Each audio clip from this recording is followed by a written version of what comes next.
மாண்புமிகு தமிழ்நாடு ஊரக தொழில் துறை அமைச்சர் திரு டி.எம். அன்பரசன் அவர்களே, த நியூ இந்தியன் எக்ஸ்பிரஸ் தலைவர் திரு மனோஜ்குமார் சொந்தாரியா அவர்களே, the New Indian Express editorial director Thiru Prabhu Chawla அவர்களே, the New Indian Express CMD Thirumathi Lakshmi Menon அவர்களே, திரு டாக்டர் சுப்பிரமணிய சுவாமி அவர்களே, அனைவருக்கும் மனமார்ந்த வணக்கம். இந்த விழாவில் நான் உங்களுடன் கலந்து கொள்வதில் மிக்க மகிழ்ச்சி அடைகிறேன்.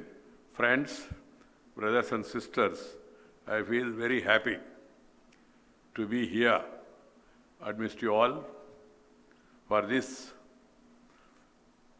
very popular, important education conclave of the New Indian Express. This is the 10th edition of the New Indian Express Think Edu Summit. I was here before in 2018 and was thoroughly impressed by the high quality of discussions and deliberations that take place in this summit. Today, the format of the conclave has undergone a change. It is being conducted both physically as well as digitally. The world has witnessed an unprecedented disruption over the last 2 years. The pandemic has changed the way we live, interact with each other, learn and earn. Education system have not remained untouched. Schools have been closed for some time. Online classes became the norm and there were some practical difficulties, particularly in the rural areas. The online classes became the norm and the teachers, students as well as parents struggled to adjust to a new reality. It was a reality, but virtual may become reality, but actual gives more satisfaction than virtual. I have been going around and addressing meetings, and in between, because of the pandemic, I was forced to address many conferences, national and international, virtually. The satisfaction you get when you meet people, greet people, talk to them, mix with them, spend time with them is different. My sincerest appreciation goes to millions of teachers across our country who kept the learning process alive by swiftly shifting to an online mode. They had kept the learner at the center of their noble mission and minimized the learning losses. Sisters and brothers, challenge and adversities teach us important lessons. This COVID pandemic is a big teacher. Many of us, all of us, have learned so many lessons. So we have to remember that, what we have learned, and then adjust our lives, particularly the younger generation. We must all try to live with the nature. Nature, culture, together for better future. That is my advice to all the youngsters.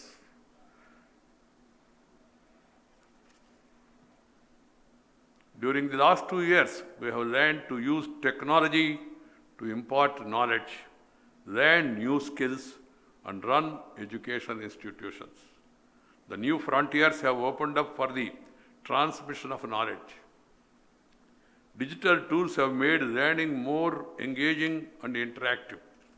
Yet, there has been a glaring gap in the access to technological gadgets. The digital divide became wider and more visible. There were reports of negative impact on emotional well-being of students. Now that we have some respite from the pandemic, I hope it will be, we shall have to rethink education and see how best we can harness technology to enhance access and quality of learning. We should recognize the value of social and the emotional dimensions of learning and strengthen them in the curriculum and functioning of schools. My dear sisters and brothers, we are celebrating 75th year of our independence. We should not only celebrate the achievements of our post-independence development journey, but we should also think ahead what we need to do in the next few years. We have many things to our credit.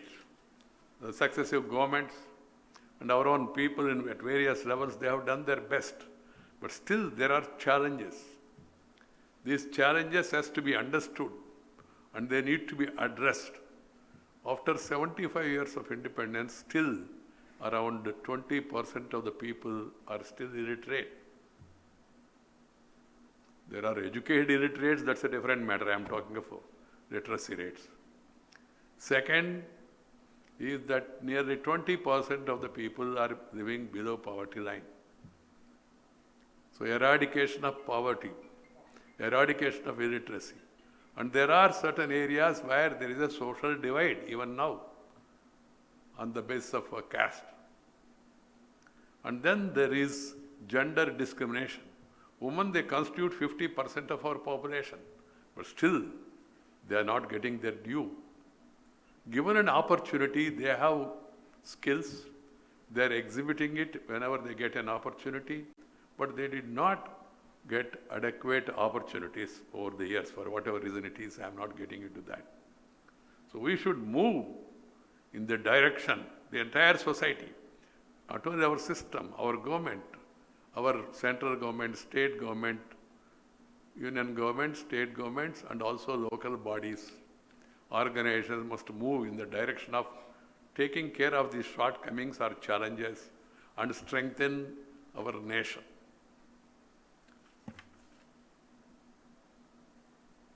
We have one of the largest education systems in the world, which has produced many stalwarts occupying some of the most coveted leadership positions in various academic, scientific, and corporate bodies in the world. It is indeed heartening that we have achieved gender parity in gross enrollment ratio at all levels of school education and higher education institutions. The male-female gap in the literacy, which was 21.59% in 2001, got narrowed down to 16.68%. It should be brought down further. This is indeed a cause for celebration, but at the same time, as we are celebrating the International Women's Day, women should be empowered, not only political, but also economically, that is socially. That is more important. You must give them the needed skill upgradation and training and opportunities to participate in the lives of the nation. My dear sisters and brothers, while we celebrate our achievements of ancient India and post-independent India, we need to think through our vision of education and how we can make our country a learning nation. India was known as Viswaguru once upon a time. Nalanda, Takshashila, Vikramashila. They were all places of learning, and students from across the globe, they used to come and study here. And even today, we see a number of places in the world, given an opportunity, our youngsters, our Indian people are excelling. They are become CEOs at many places.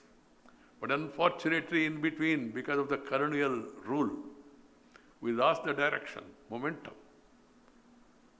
And we lost our conscience also. Even after Britishers left, they tried to ruin the country, rule the country, ruin the country, loot the country and cheat the country. I have no hesitation saying it. And not only that, they have thrust their culture and their education system on us. And unfortunately, even after independence, the hangover still is there, and we are following the so-called Macaulay educational system. We were all told during our younger days, I remember Robert Clive the Great. There's not much about Chhatrapati Shivaji Maharaj. Not much about many of our country, Veera Pandya Kattabomman, Subramanya Bharati, Vivo Chidambaram Pillai, Alluri Sitaram. There are stalwarts in our country. But there are great people, Ramanujam, C.V. Raman. There are many. But our history books contain more about those foreigners who ruled us and ruined us. It's an unfortunate situation. I'm happy that the new educational policy, which was drafted by eminent people led by Sri Kasturi Ranganji, and after wide discussion across the nation, and including in Parliament, we have adopted it. And now I urge upon all the state governments and also other agencies to implement it in letter and spirit. And at the same time, we should also focus more on education in mother tongue, education in Indian languages. This is the need of the hour. I don't know why the administration is in a foreign language. People, they should be ruled. And all government orders and gazettes notifications must be in the local language. I have no problem in issuing an English gazette also, translation, or wherever it is necessary, Hindi also, no problem. But basically it has to be in the local, Tamil, Telugu, Kannada, Malayalam, Marathi, Assami, Punjabi, Bhojpuri, whatever it is. People know that language. And I would like to see in future the primary education has to be in the mother tongue. And I also would like to see administration, then judicial proceedings, parliament. There should be a system of simultaneous translation. We are moving in that direction, but we must move faster. Many people, they express doubts, sir, if you don't read in that language, you will not go up.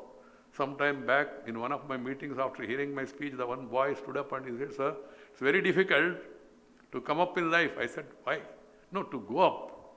Then I said, in a lighter vein, Babu, I have spoken to God and he told me there is no restriction like that. Once the expiry date is over, everybody can reach without the language barrier. He said, no, sir, you are joking, but I am talking of coming up. I would like to tell you, and I have been telling it everywhere, the President of India studied in mother tongue. The Vice President, I also come from a rural area, I studied in my mother tongue. The Prime Minister, most popular Prime Minister, he did not go to convent. He became Prime Minister of this mighty nation. And then Chief Justice of India, present Chief Justice, he also studied in his mother tongue. Many people initially. Later, of course, there is nothing wrong, and moreover, it's advisable to learn English. Learn English, French, German, Persian, any number of languages. I have no problem. Children should be encouraged. First, basic learning must be in the mother tongue. That's why I say mother tongue is like your eyesight. The other languages are like spectacles. If you have eyesight, then your spectacles will improve. If you don't have a basic eyesight and even if you wear Ray-Ban glasses, Zuban se kuch aayega nahi. And even with regard to language also, I am in Tamil Nadu, I am very clear. We should not oppose any language. And we should not, my advice to all people is, no imposition, no opposition. That should be the position. What is the problem in learning Hindi? What is the problem in learning other languages? You feel proud of Tamil. Be proficient and efficient in Tamil. Then learn other languages because opportunities are there across the country. And learn English to avail the opportunities at the international level.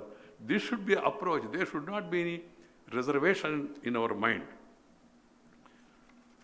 We have set a roadmap for building the Shrestha Bharat, Saksham Bharat, Ayushman Bharat and Atmanirbhar Bharat we are aspiring for. We all, the stakeholders, should contribute our mind and move in that direction.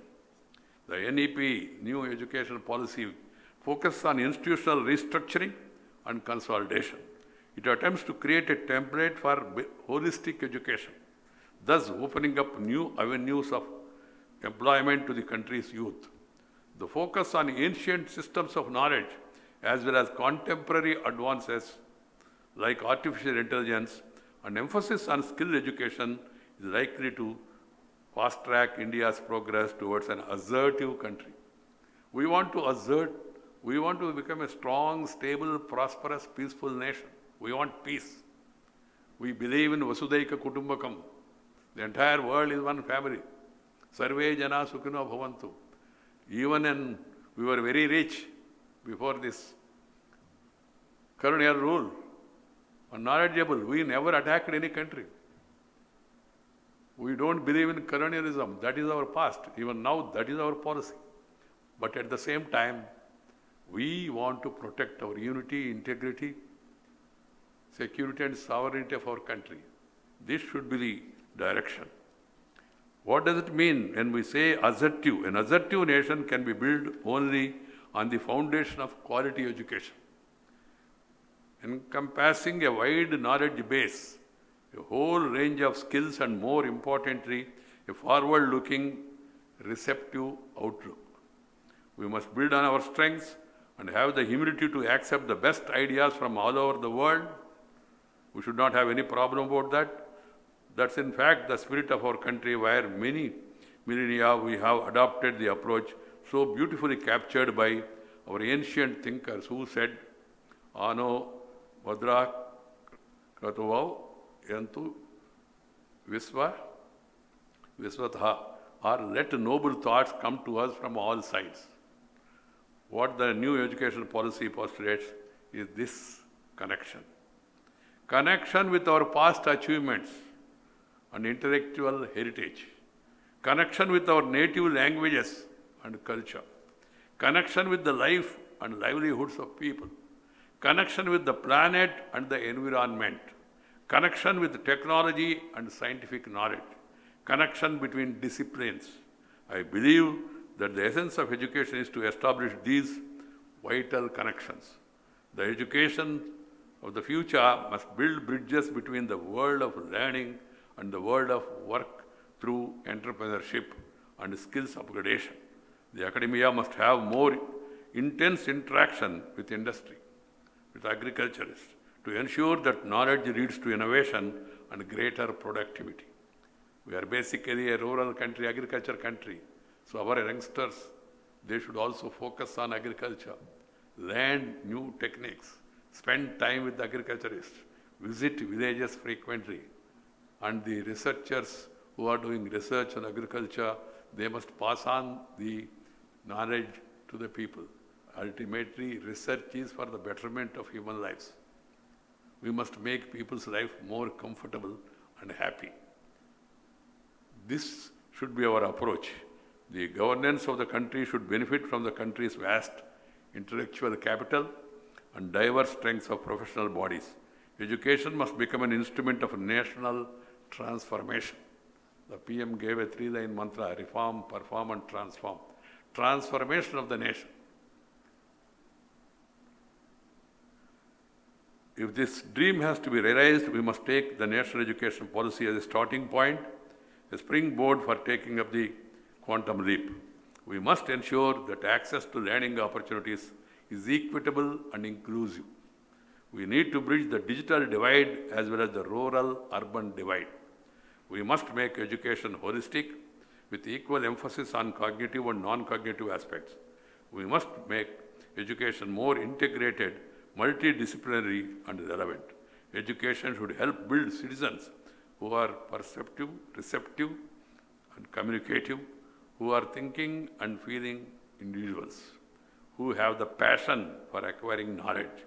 And I feel that education is a mission. It should not be used for commission. And we should not give any remission or do any omission. And we must take up education with passion for the sake of the nation, so that we can move forward. This Edu Conclave, the idea is to interact, learn from each other's experience, know good things, and then pass it on to the people. That's why I have readily accepted even second time to come to this conference.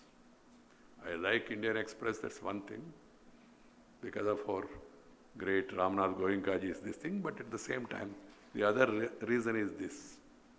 And of course, people say that politics, journalism, and the education, they should all be in mission mode.